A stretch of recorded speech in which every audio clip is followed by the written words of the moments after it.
This is the Gary Cantrell Podcast. This quarantine has, I guess, taught us all a lot about a lot of things. Kind of how are you dealing with all this stuff, basically? Well, jumping right into it, staying healthy has kept me sane. I switched to running outside. So I do 10 miles a day.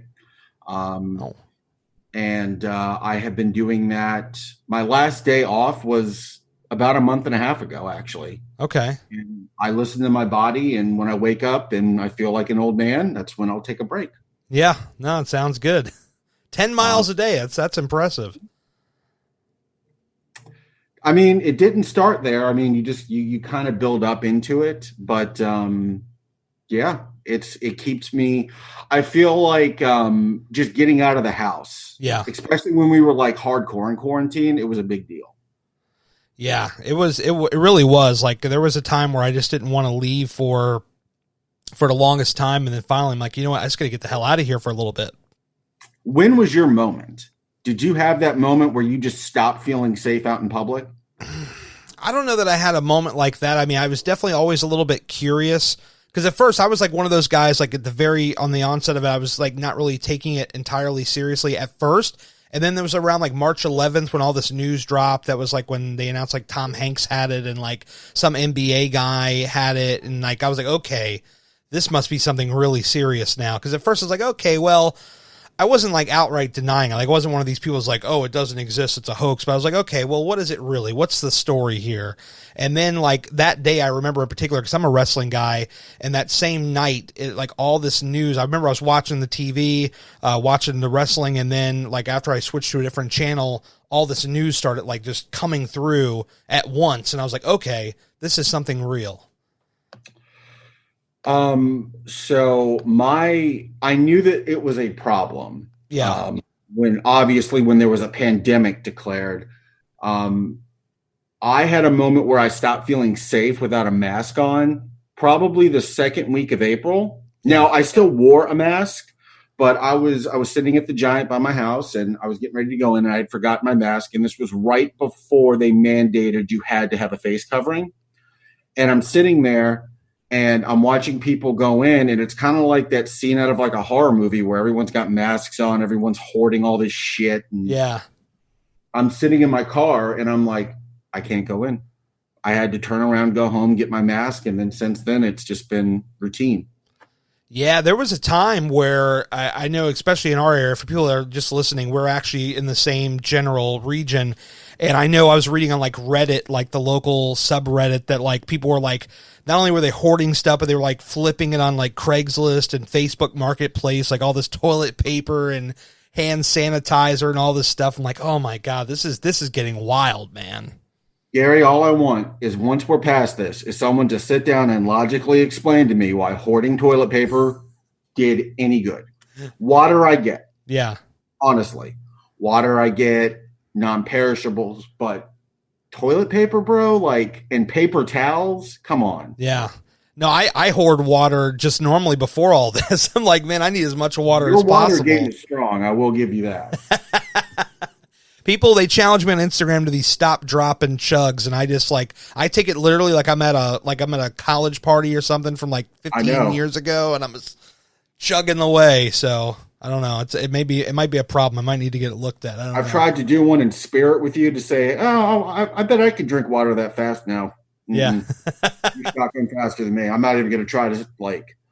Not even close. Well, I got to tell you, dude, the belly that I have didn't come from nothing. And part of that was drinking. Back in my days, I actually quit drinking a couple years ago, but back in my day, as I say, I make myself sound really old.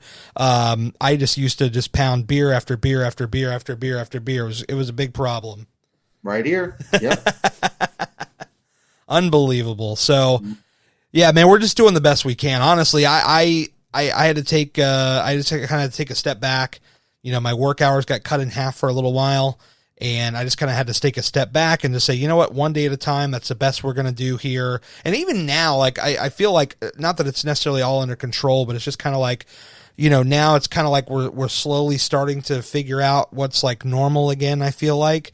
And so, I mean, I'm back full time now at work and just taking it best as I can, one day at a time.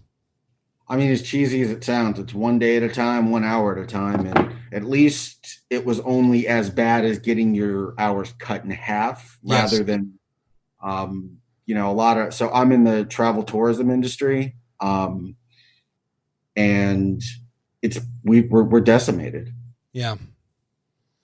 I mean, it's, and the thing is, so I work for DC's Convention and Visitors Bureau on the convention strategy side. Yeah. So booking the big groups that have their annual meetings in DC, that are using our convention center, that are using our hotels. And these groups are, I mean, Gary, we have stuff on the books in 2040.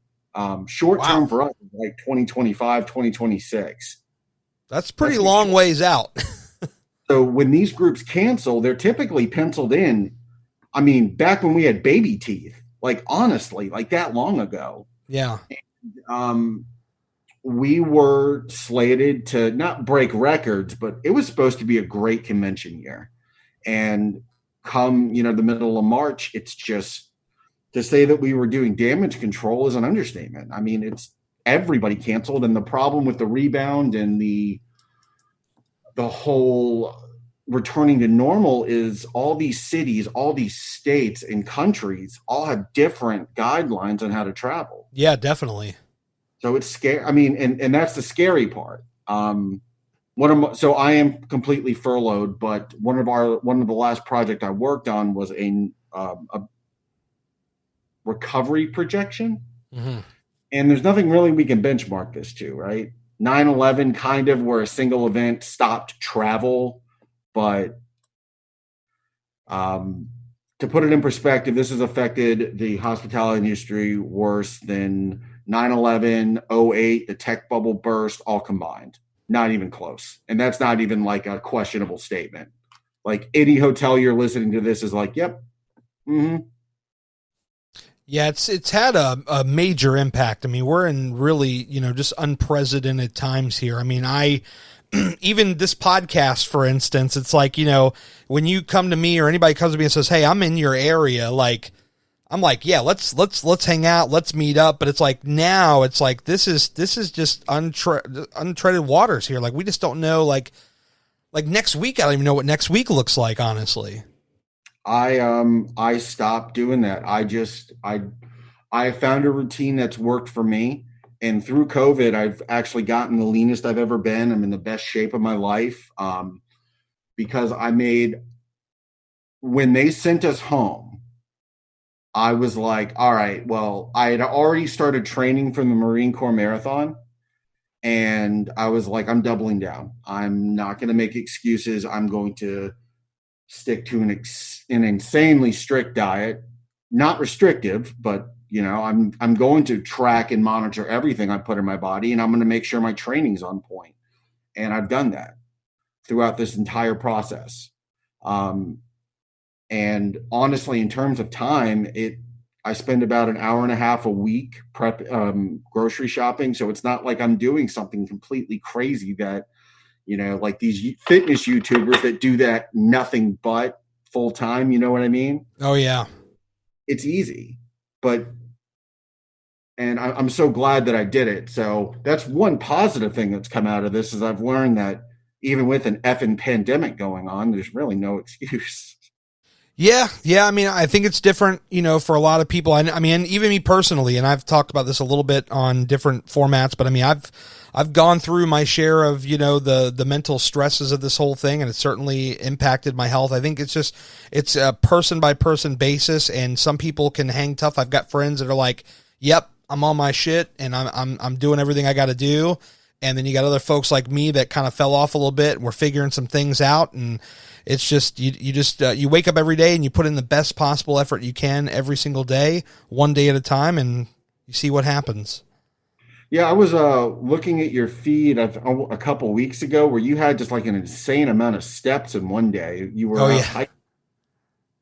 Yeah. I me one day, dude, this is the thing. So in the time that, everything's kind of gone to hell for me personally, one of the things that I remembered when I first got started was I always like to keep it very simple. And by very simple, I mean, like when I first started actually trying to get healthy, the very first thing I did was I went and walked on a treadmill. Now, I've not stepped foot in a gym since like February, but I figured, if I can get it outside at least and try to get at least 10,000 steps a day at the bare minimum, I feel like I could be okay. Like my mental stability could be at a good place if I can do at least that. And this month, my company actually challenged everybody to do the 10,000 steps a month. So now I'm like, oh, well, now I want to try to hit like 15,000 because I was already trying to stay above 10. And like, I'll go to like Burke Lake almost every day that I possibly could, except for days like this where I have a podcast or whatever. But I will do like, I'll either walk around the neighborhood or I'll go to Burke Lake or wherever and just try to get those steps in. Yeah, no, the fitness tracker, so just so your listeners know, I would take the calories burned with an extreme grain of salt. Oh, it is yeah. a very arbitrary number. And I do coach a few people, and I always tell them, I'm like, listen, your steppers should be a reminder, and it really is a two-way street. One, to remind you how busy you really are. Yeah. And on the flip side, on those days where you need to get up and move around, where maybe you should go walk around the block a couple times. And it's a great way to quantify what you do in a normal day. So when you're tracking your calories, when you're trying to build your sustainable diet, if you will, your true activity level. Because some people, because of their careers, 5K during the week, that's all they're getting in. And there's nothing wrong with that. Yeah. It all comes down to what you can fit to your schedule. Because I think there are some people with the mindset of, well, if I can't get this, then I'm just not going to do anything. Like whatever my minimum that I can do is not good enough. I have to do more. And so they just think, oh, well, I'm just going to give up. I'm not even going to try.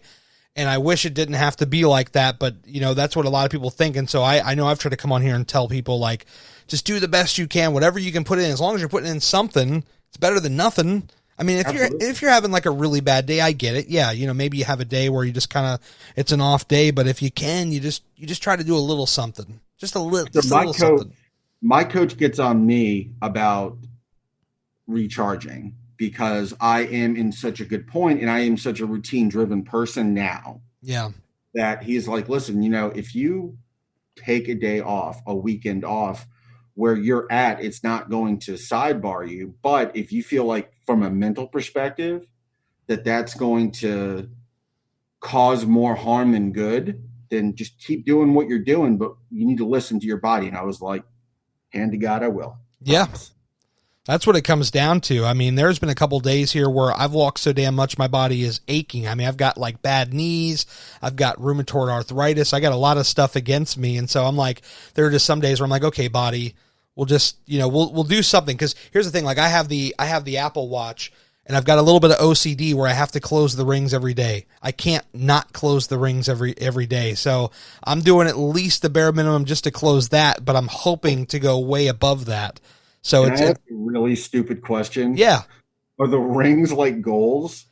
Well, it's kind of a thing. So like on the Apple, they have this app called Activity, and they show these rings. So you have one ring, which is a move ring, which is kind of like similar to like calories burned, although like you said, take it with a grain of salt. Mm-hmm. They have the green ring, which is the exercise ring, which they say try to do 30 minutes a day, and you can't change that one. The activity one you can change. The minimum is like 250 calories, and the max is really whatever you want to make it.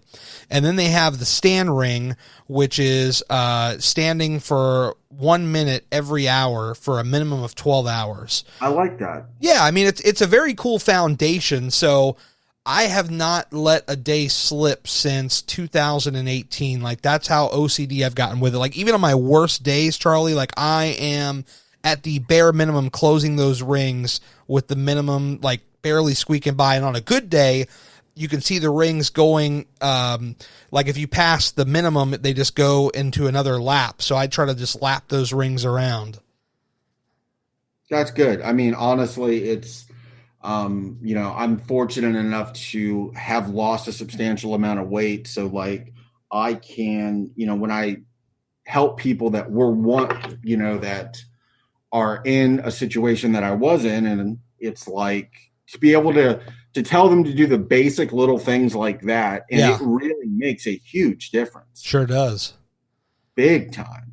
Well, you know what? We should probably go there, man. Tell me your story. Tell me about, being at that point and kind of the lowest of the lows, and how do we get to, where we're at now?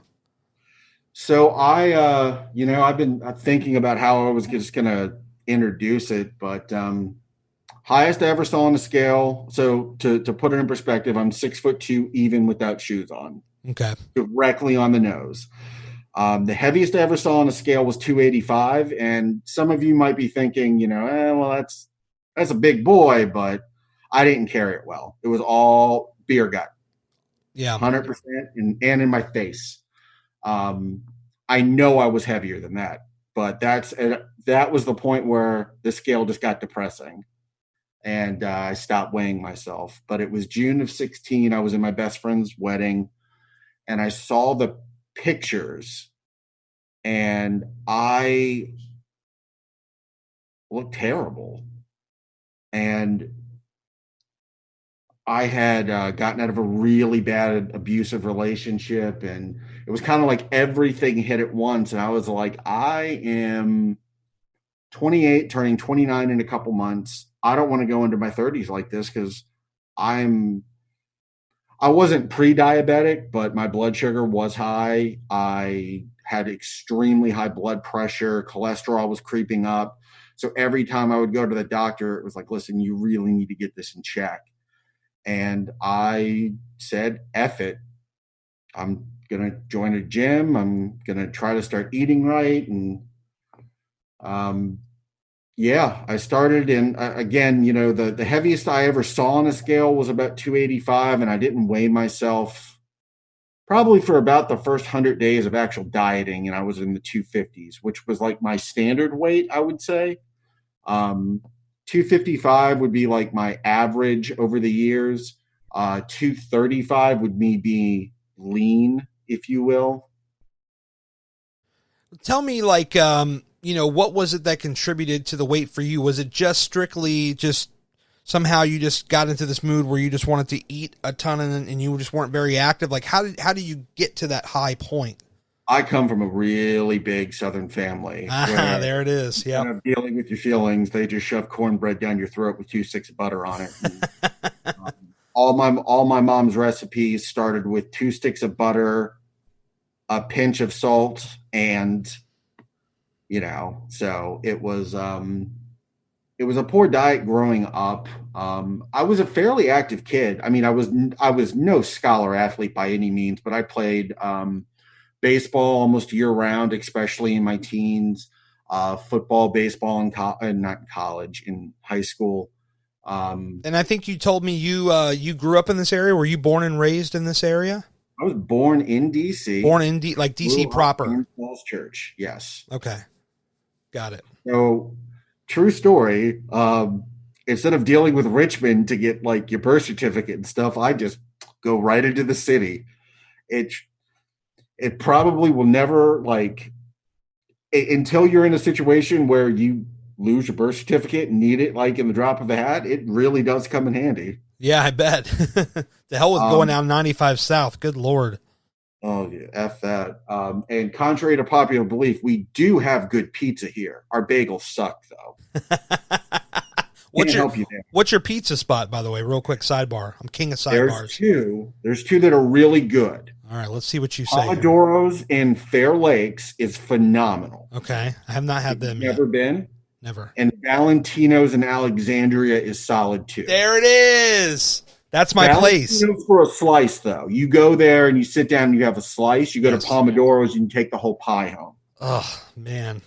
I love it. If you like Valentino's, yes, you will love Pomodoros. I need to check them out because technically I pass through Fair Lakes every day on the way home. I work in Sterling, live in Springfield. So there you go. So it's off West Ox Road where that Safeway is and that big TJ Maxx. Oh, is that where the Tower Records used to be back in the day?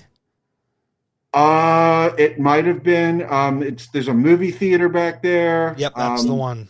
It's right behind there. It looks like a dive, but it's delicious. And I can tell you that it was introduced to me by a Long Island Italian family that had moved here and said this was the closest to New York pizza that they had.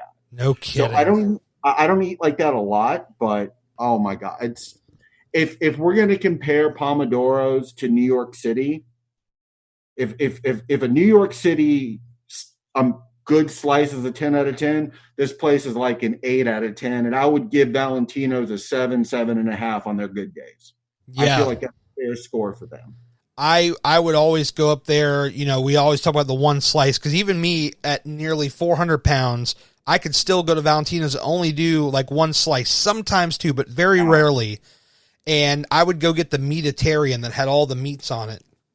I'm opposite. I love me some veggies. And they actually have a really good deep dish. They used to call it like grandma style at Valentino's or something like that. Yeah. God, that was good.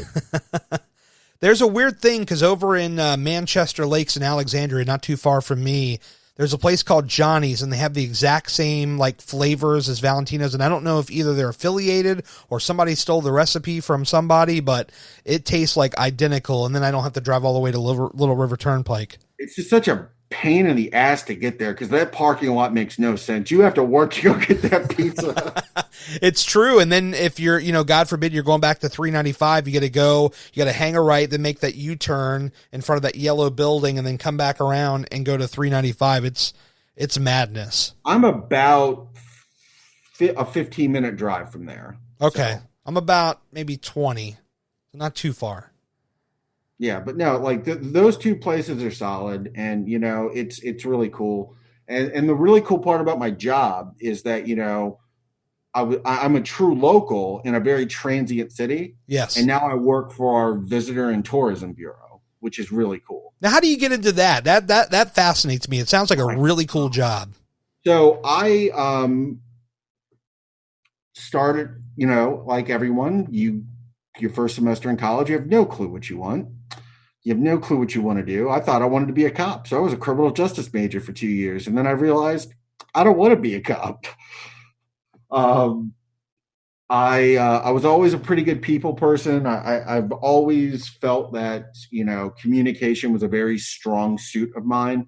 So I was in sales, and fortunately I was really good at it. And as I progressed through the sales ladder, you start off with your crappy sales jobs and just move up. I ended up working for a hotel tech startup, and I fell in love with the industry from the outside. I got to see the intricacies that go into running a hotel and fell in love with it. And right around the time I started losing weight in June of 2016, I said, I have a little bit of money saved up and I'm going to quit my job, focus on health, myself, and going back to school full time. So, it was 16 was an odd year for me. So anyway, I enroll into Johnson & Wales to finish up my undergrad. I graduate in December. Yeah. Went to school full time. And as my hospitality program, for my hospitality program, a huge part of it could be knocked out with an internship. So I wasn't sure what being a 30-year-old intern would be like, but it saved me $12,000. So I was like, all right, I'll work for free. Sold. 3 months, $12K off. I get to meet some people. Sure, whatever. If it pays me a little bit, it does. If not, no biggie. So I, thankfully DC has a lot of hospitality internships, and Destination DC had a wonderful one. I got along well with my team. The interview went really well.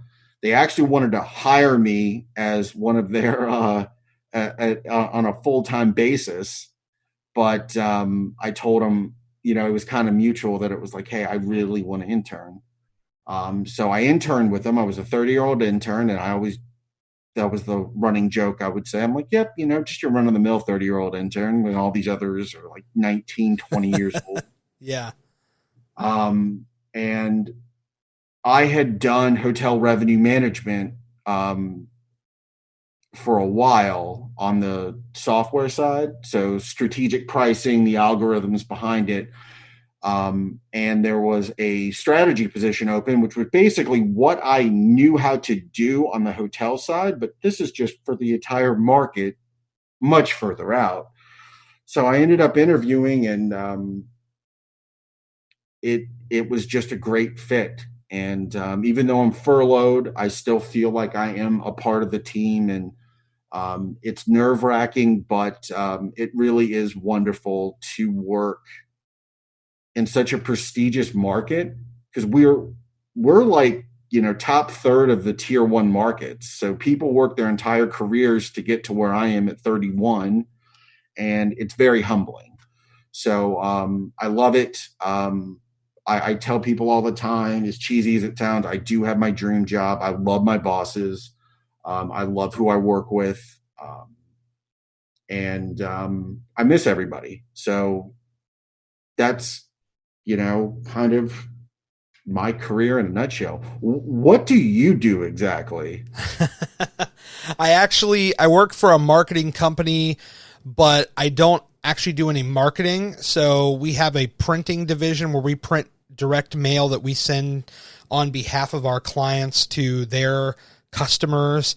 And so it's not really very glamorous per se. There's a lot of people that are in the company that do far more glamorous stuff than I do. I basically work on a printer in a really cool marketing company with a lot of great people.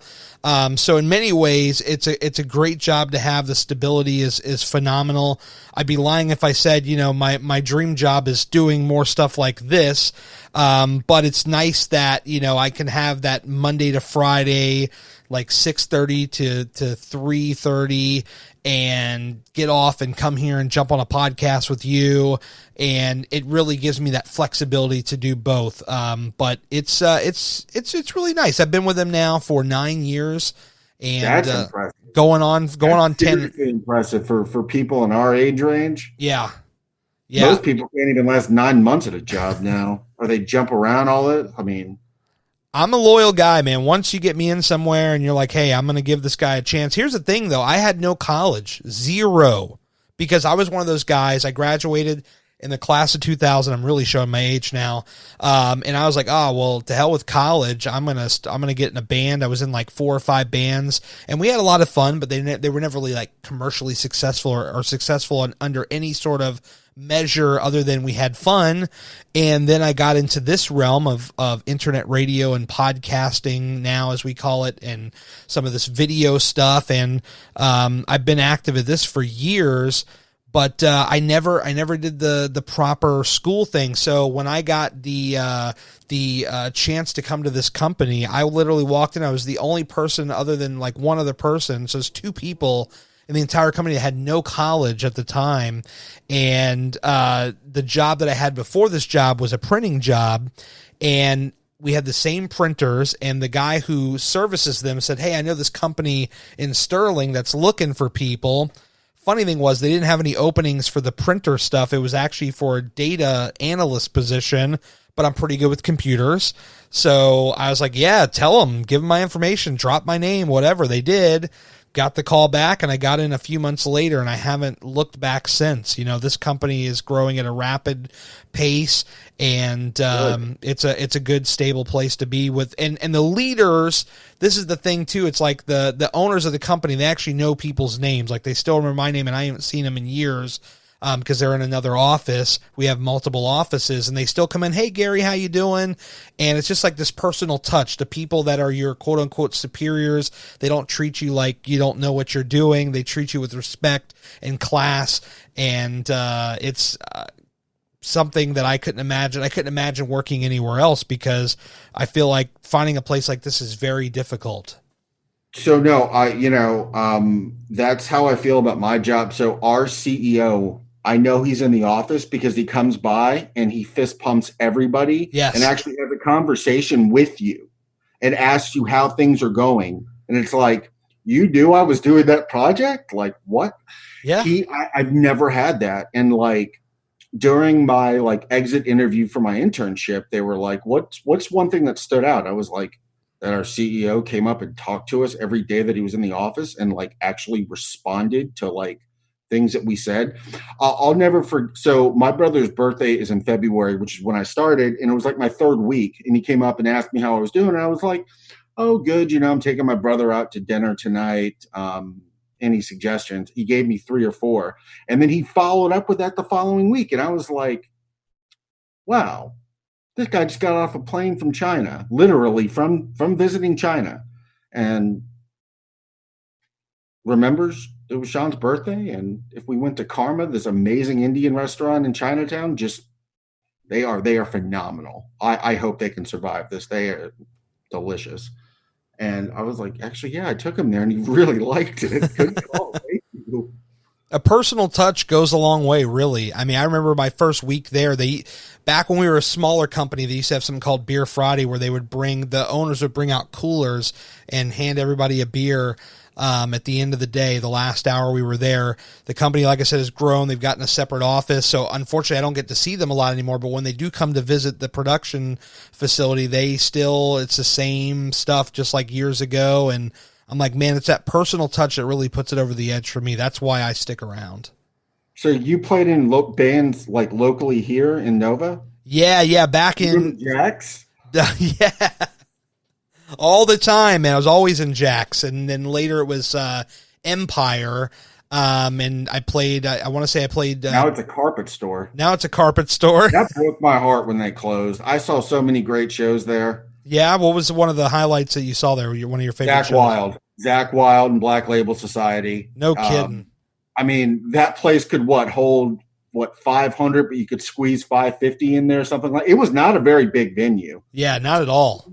This guy play in this river, like so close. Shadows Fall with Killswitch Engage, when All That Remains opened for them and played 20 minutes. That's crazy. That ticket was $15. What? Yeah. I saw Killswitch there before, they had to move to the 930 Club before, when they blew up. Countless times I saw All That Remains. Any other real memorable ones? I saw Atreyu there once with 18 Visions. I saw As I Lay Dying. A lot of good shows there. I saw all of them, but I either saw them at Ram's Head up in Baltimore, Auto Bar, which I don't know if is that still even the place underneath the bridge. I have never felt so sketched out walking to a venue before. It is a little shady. A little? Yeah. Ram's Head's really nice, though. You mentioned Ram's Head. That's a beautiful venue. That is. Yeah, I've seen a lot of shows there. My wife's birthday years ago, I took her to see Taking Back Sunday there.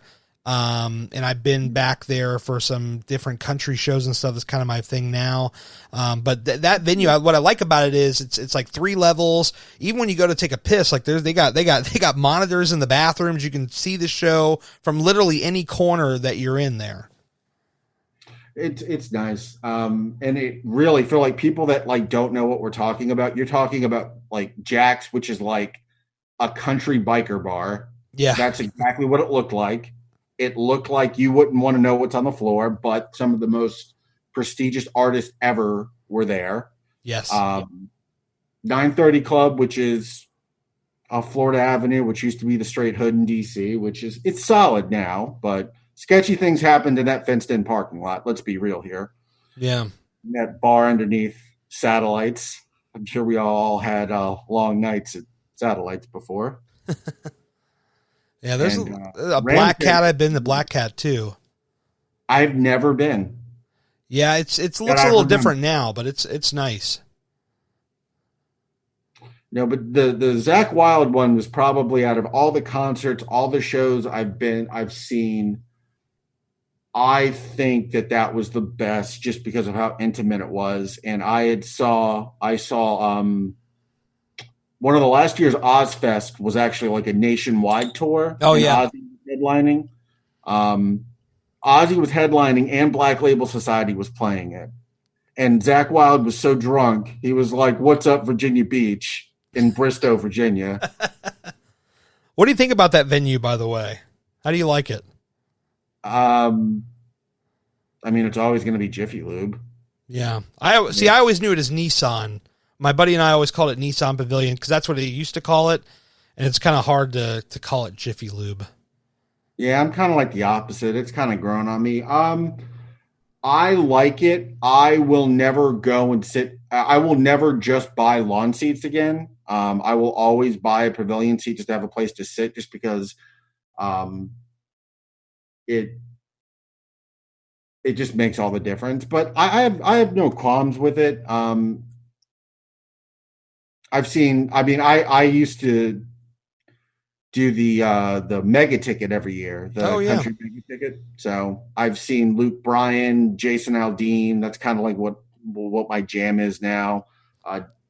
Probably half dozen times each. That's crazy. We both kind of come from like a rock background, and then we ended up in the country world. How about that?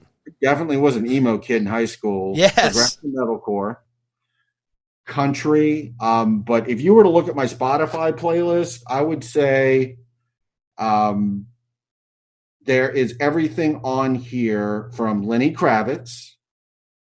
There is some new Killswitch Engage, which I actually really enjoy running to. Oh, yeah. The new Brantley Gilbert album, which is phenomenal.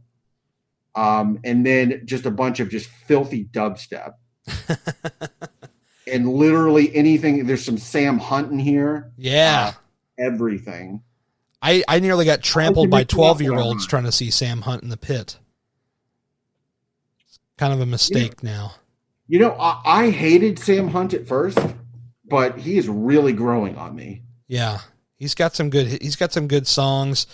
It's funny because, you know, coming from that emo background and then switching to country, I remember the year was 2013, and this was my kind of foray into country. The first time I heard, and I was sitting in my cousin's apartment, and it was the first time I heard Give Me Some of That by Thomas Rhett, and I was like, that's kind of catchy. It's kind of had like, it's country. It's not, but it almost had like this slight rock kind of feel to it a little bit, like a catchy late 90s rock song. I'm like, all right, this is cool. You start checking it out. You go down the rabbit hole.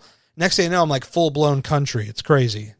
Are you a Brantley Gilbert fan? Yeah, I like Brantley. Yeah, I do. I really enjoy Brantley Gilbert.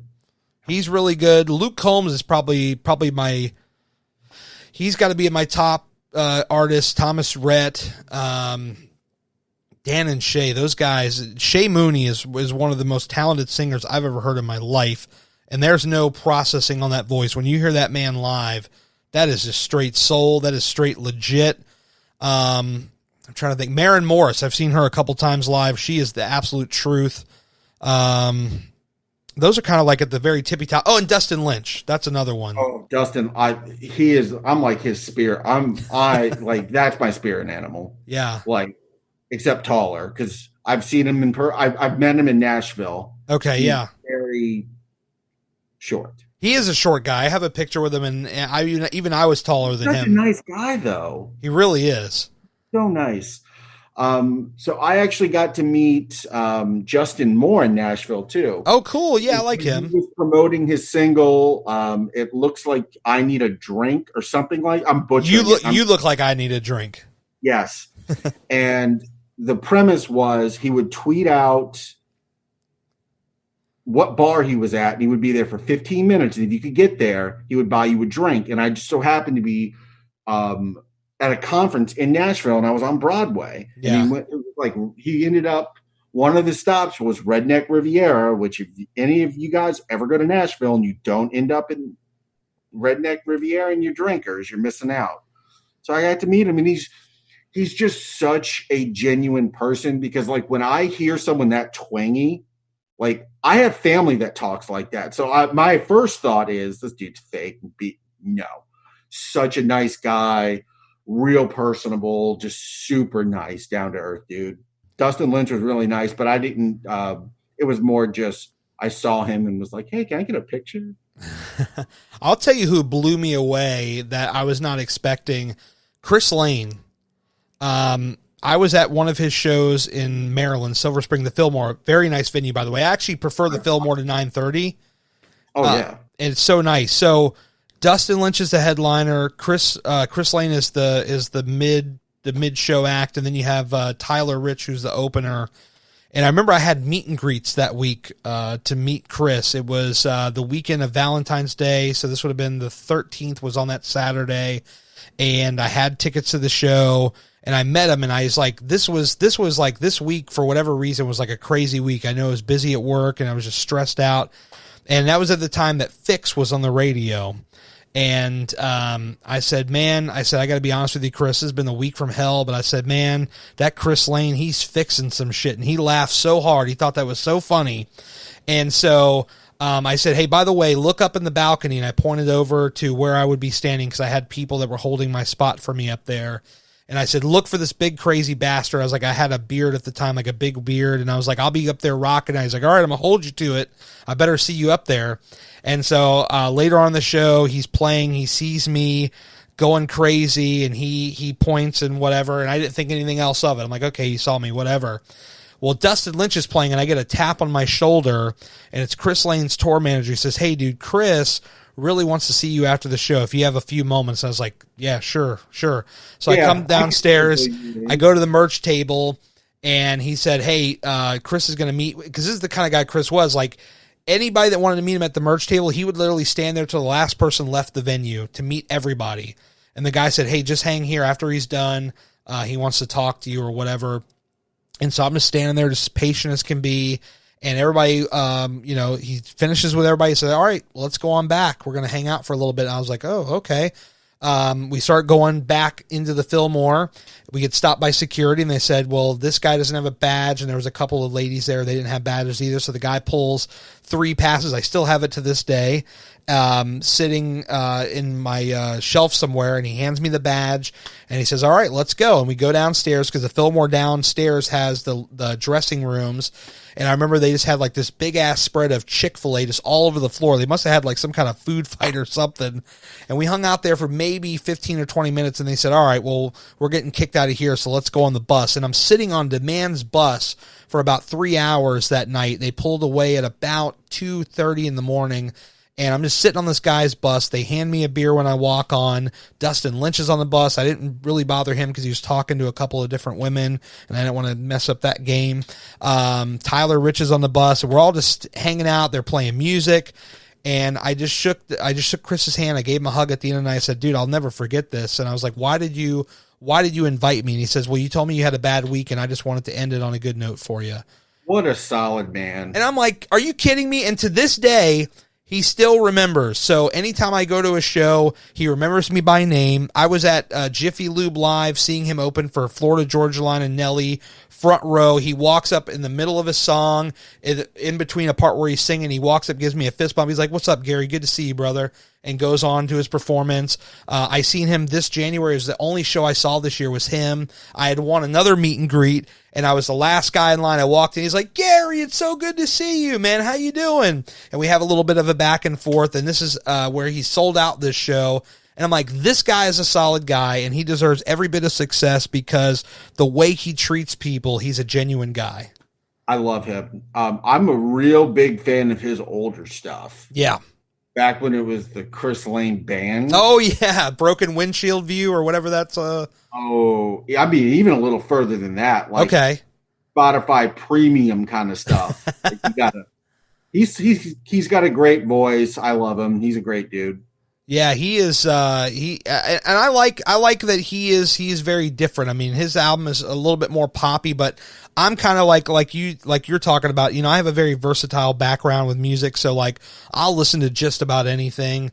And so I like the kind of poppier edge. There's a guy I went to high school with. He co-wrote one of the songs that's on the first record, the Girl Problems record. And I'm like, this is just, my headphone keeps falling out here.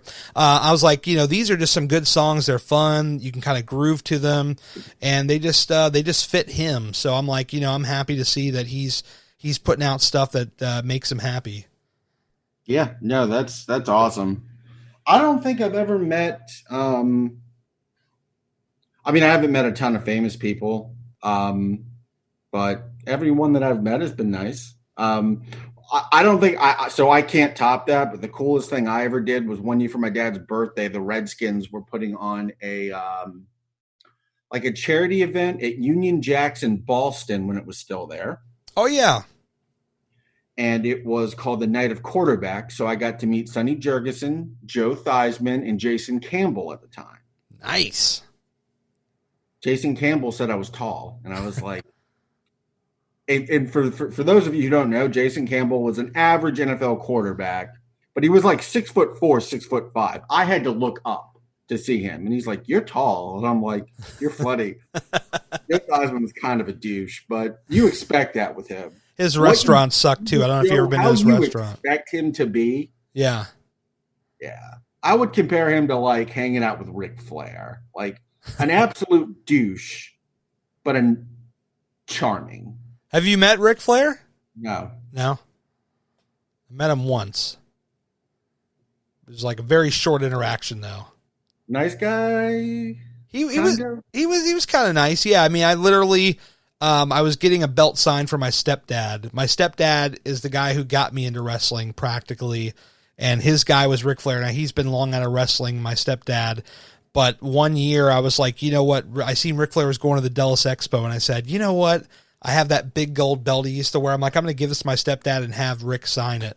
And then when I went up to meet him, like, he was very polite. He signed it. I said, "Hey, Rick, this is for my stepdad's birthday." I had my phone already in video mode. I said, "Would you mind just wishing him a happy birthday?" I'm like, "Is that at all possible?" He's like, "Oh, yeah, let's do it." I hit the record, and he does it, and he gives the woo at the end. That was cool.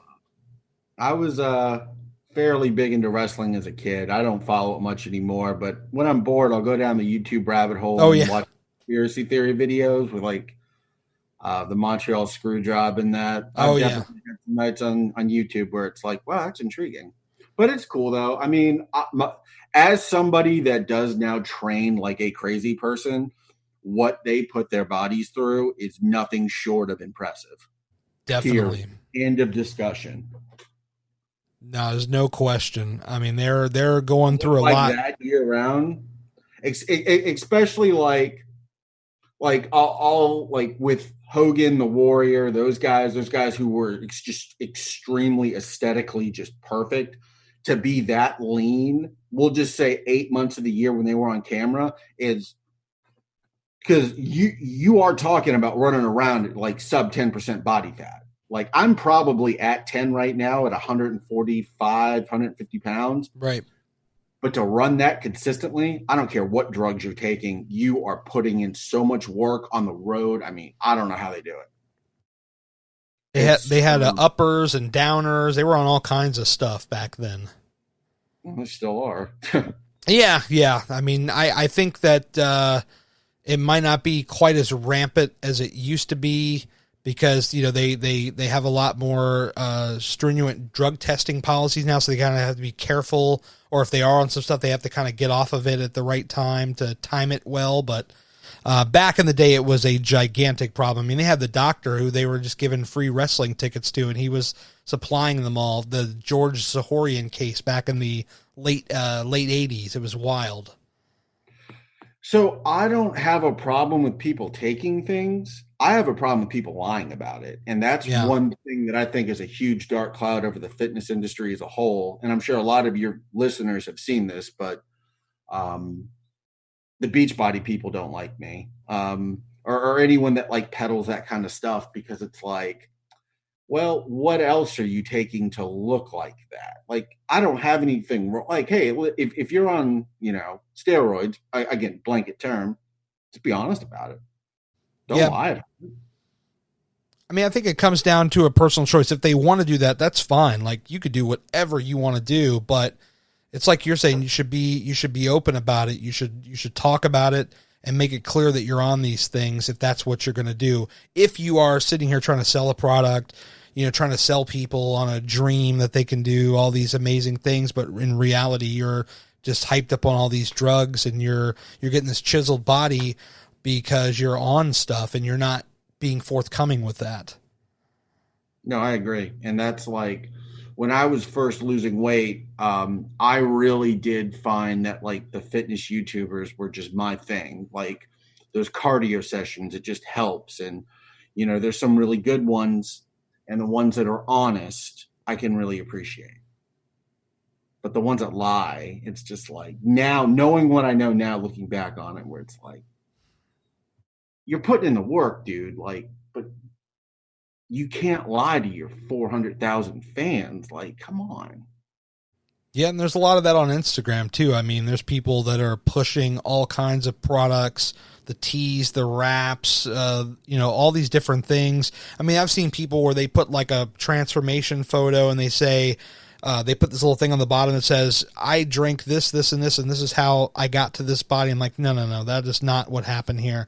And there's nobody to keep it in check, really. There's no like, I mean, you can report it for spam, but like, these people are still going to be out here stealing people's money no matter what. So just so your listeners know, if your body needs a detox, that's called dialysis. That means your kidneys are failing. All that is, all these detox teas, period. And I'm really into supplements.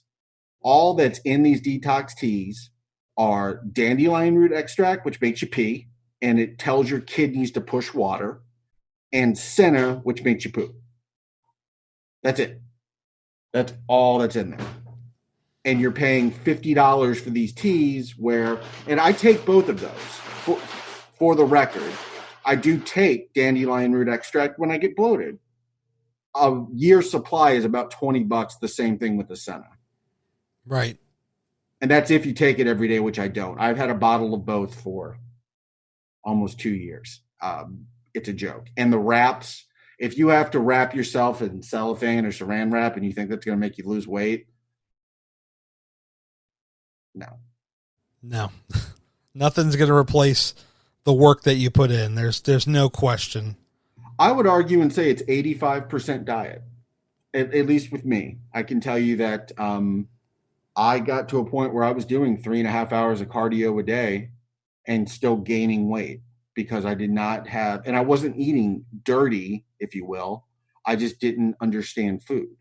Yeah. Well, I agree with it. When I say work, I don't mean just the blanket statement of going crazy, working out. I mean, it's putting in that work of eating a balanced diet and also working out. It's all of these things in concert together, if you will. And that's how you get it done. I mean, that's why it's one of the reasons why, I gained a lot of weight back was because the eating is not there. The activity is still pretty good, but the eating's not there. And so it goes right to your point where the diet it's more of the weight loss than anything else. So one of the first people I ever worked with, she did have a substantial amount of weight to lose. She was one of those people that wanted to go on and I'm air quoting, keto diets. Yeah. And I worked with her, and basically it got to a point where, she's sitting here and she's telling me what she's eating. And I'm like, listen, I'm not trying to be a douchebag, but like, I know that someone your size should be eating more than 1,200 calories a day. And whoever built this meal plan for you, you're eating 200 grams of carbs a day. That's not keto. I'm sorry. You need to take a 0 off that. And you should be at 20 if you want to do that. She's like, well, how can you even do that? I'm like, very few people do. So I put her on what I call the common sense diet. She lost 40 pounds in a month. Wow. And most of my conversations with her were, all right, you're losing weight a little too fast. We need to bump your calories because you actually have a really good metabolism. Because when we were factoring in her BMR, or basal metabolic rate, it came back at a number, and she was, as a coach, I'd love to see people drop consistently after the water weight stage, 3 pounds a week. That's wonderful. That means if you've got an anniversary coming up, an event coming up, we can go batshit crazy over and at least wash the week so you don't gain. Right. And you're not starving yourself. And she was like, wow, that's amazing. And the biggest thing with her was weighing her food. And like, when I say that, people are like, I don't have time. I'm like, I've actually timed it. It's 15 minutes a week. It makes all the difference. But it's things like that are really cool, where I'm in a position that I can do stuff like that now. And it's like, and she didn't do anything crazy. What she's doing is sustainable, because you can do these crash diets where you're basically starving yourself. And yeah, I'd be a liar to tell you you're not going to drop weight, but you're going to tank your metabolism. You're going to ruin your nutrients. You're going to feel like shit. And when you start eating normally, your body is going to literally be in starvation mode, which means it's going to hold on to everything like a sponge. So everything you put in, everything that you drink, you're going to bloat, you're going to gain the weight back, and you're going to be miserable. Yeah, no, I agree. And I know we're coming up on the hour here. So let's do it like this. For somebody, let's say there is somebody listening that they want to get started. They want to make a better life for themselves. What are some of the advice that you would give to somebody that's listening at this moment right now on how to get started, the right way? First off, you're halfway there because wanting to make a change is it. There is no such thing as a bad day, week, or month. There's just a bad mindset. So if your mindset's there, you're golden. First thing you need to do is take an honest inventory of yourself. I would recommend, if you want actionable steps, for 1 week, don't change anything. Download MyFitnessPal. I'm not endorsed by them. They're free. I believe it's a sub-brand of Under Armour. Yes. It's a free app. Track everything that you eat. See what you're doing. And what you're going to notice is that when you actually have to quantify what you're putting in your body, you will hold yourself accountable. But for the sake of your question, just track it normally. See how it varies and what your calories are. And while you're doing that, weigh yourself at the start and the end of the week to see if what that input does to your weight. When you do that, we basically can understand what we're working with at that point. I can understand what your body really needs. And I'm not saying to go work out, just live your normal life, just input it in there. And then what's really cool about MyFitnessPal is, let's say you're on the go and you have to grab like a protein bar. You can just scan that little barcode and it's right in there. All the macros, everything's in there. And you can see how you feel too. There's a note section too. You can get as granular with it if you want. So you can say, all right, well, I had, a lot of carbs on Tuesday and I felt like shit on Wednesday. It's logical to assume probably shouldn't eat that many carbs. You know what I mean? Oh yeah. And then it's understanding what foods affect your body. And that's the hard part, right? So for me, I'm very lucky. I can cut out, and I'm knocking on wood right now, I can cut out dairy, I can cut out red meat, and I can bring it right back in without any repercussions. And people with intolerances to those know that it can ruin your week if you don't, or if you have a problem. And I guess this would be for people that want to actually lose weight. You need to have a concrete plan, and I would never tie that to an arbitrary number on a scale. Gary, when's the last time do you think that I've weighed myself? Well, the way you're talking, I'm going to say this is probably weeks ago. Last August. So 1 year. Okay. Wow. I don't drive myself crazy because here, when I go on a run, let's say I weigh myself first thing in the morning like you're supposed to. Yes.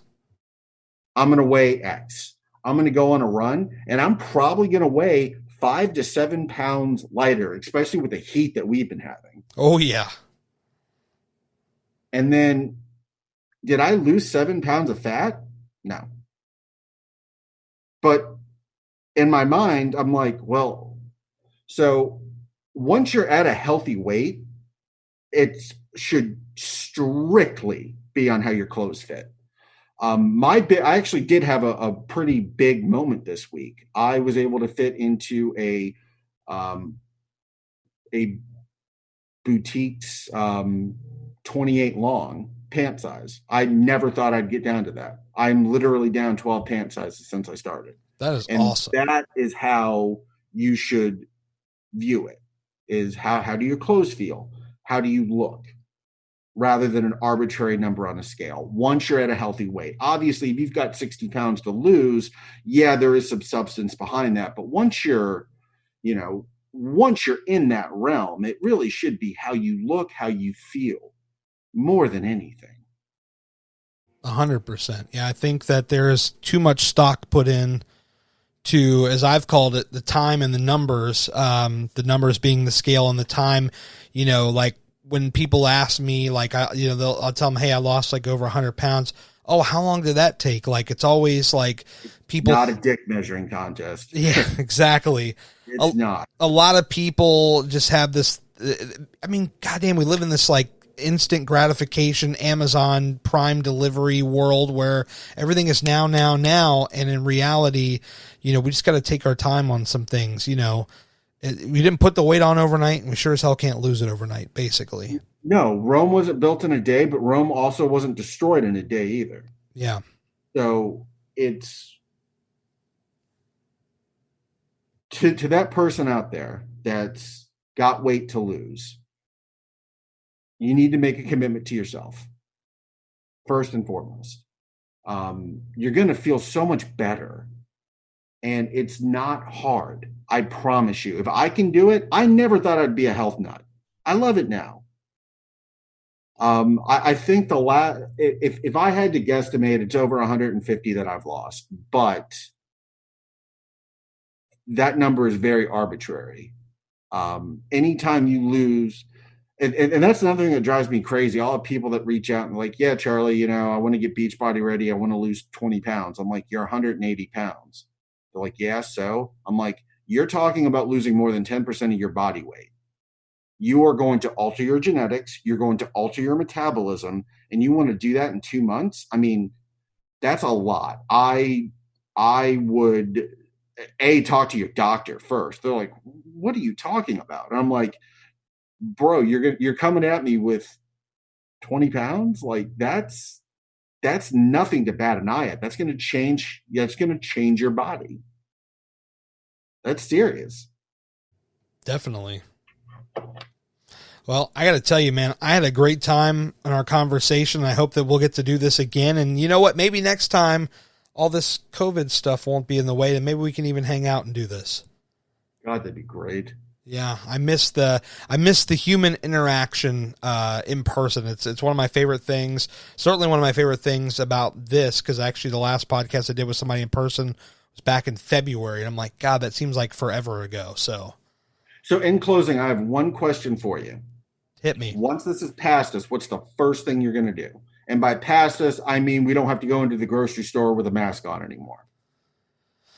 Oh man, I think I just want to. Well, I'm waiting for the theme parks to open back up. That's one thing, because that's one thing I really love. But I think the thing I miss the most is just like hanging out with people, like in a group of people. So that's kind of like frowned upon now.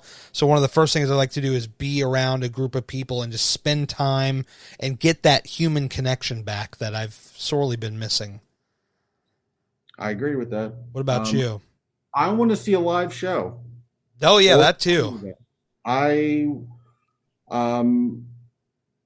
I'll settle for feeling safe on an airplane. Yeah. Yeah, that would be good. My father's in Vegas. I want to go visit him, but I'm not feeling it right now. So so being in the hotel industry, I work with a lot of consultants, a lot of guys that do travel all the time. One guy, literally, he's like, I've been home for 2 months, the longest I've been home since college. And he's already out there flying, and he was in Vegas covering the reopenings. And I was like,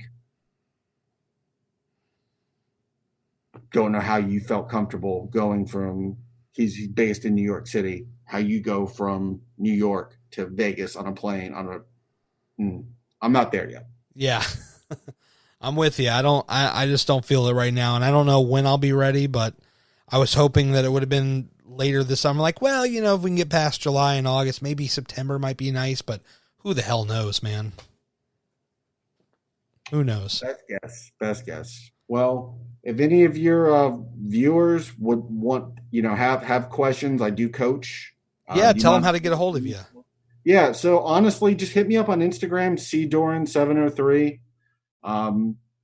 if you guys want coaching, if you guys are in the DC area, I mean, I'm not cheap, but I'm not expensive. I'm very fairly priced. I've worked with probably about 24 people so far, and I do it more for fun. But if you need someone to go to the grocery store with you, build you a meal plan, consult on what supplements you should be taking, or just overall how to get on the right track, just please hit me up. Sounds good. So C Doran 703. I believe that's my Instagram handle. I'm still trying to get a lockdown on this whole social media thing, but yes, that sounds right. 703. I like it. That's the hometown right there. Well, Charlie, thank you so much for coming on the podcast today. It was good to talk with you. And yeah, man, we'll do this again. And when this whole thing is over with, we'll get together. We'll hang out. Yeah, I would love that. Yeah, man. Thanks for having me. And I hope you have a great rest of the day. Take care, my friend. You too, brother. Take care. See ya.